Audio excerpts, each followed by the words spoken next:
Hi all. A single statement can be a game changer.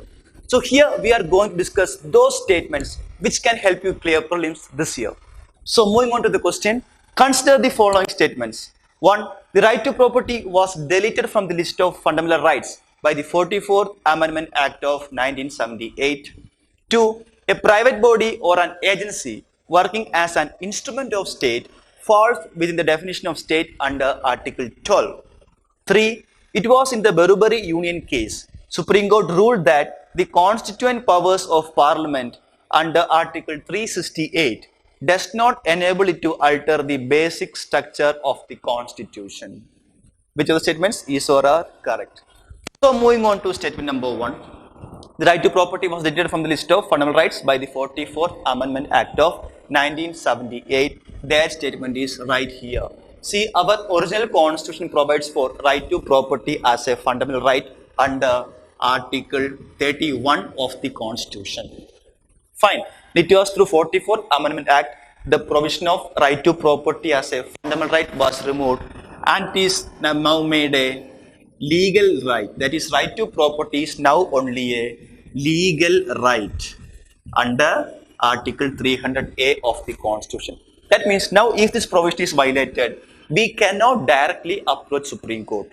We can take only the normal legal proceedings. That's the difference between the fundamental right and legal right. Okay, so statement number 1 is right here because the 44th Amendment Act deleted right to property from the list of fundamental rights. Fine. Moving on to statement number 2. A private body or an agency working as an instrument of the state falls within the definition of state under Article 12. See, Article 12 comes under fundamental rights. That is in part 3.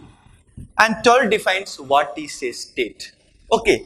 And 12 says that the government and Parliament of India, the government and state legislature, that is the executive and legislative organs of center and executive and legislative organs of the state and local self-governments like panchayat, municipalities, and statutory or non-statutory bodies like LIC, ONGC, all these comes under the definition of a state. I repeat once again, the executive and legislative bodies or organs of the center, executive and legislative organs of the state, local self-governments like panchayat, municipalities, and other statutory and non-statutory bodies like LIC, ONGC, etc. These all comes under the definition of a state under Article 12 of the Constitution. Also, Supreme Court said that even a private body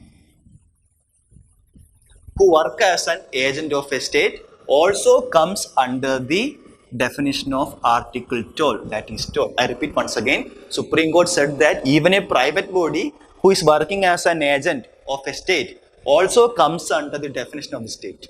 Fine. So statement 2 is also right here. Fine.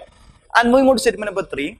It was in the Berubari Union case Supreme Court ruled that the constant power of Parliament under Article 368 does not enable it to alter the basic structure of the Constitution. But it was not in Berubari Union case, but in Kesavananda Bharati case. In Kesavananda Bharati case only, Supreme Court said that the Parliament can alter any provisions of the Constitution except the basic structure. And that verdict was given in Kesavananda Bharati case only and not in Berubari Union case. So statement 3 is wrong here. So 1 and 2 are right, 3 is wrong. So the answer becomes option A, that is 1 and 2 only. Thank you.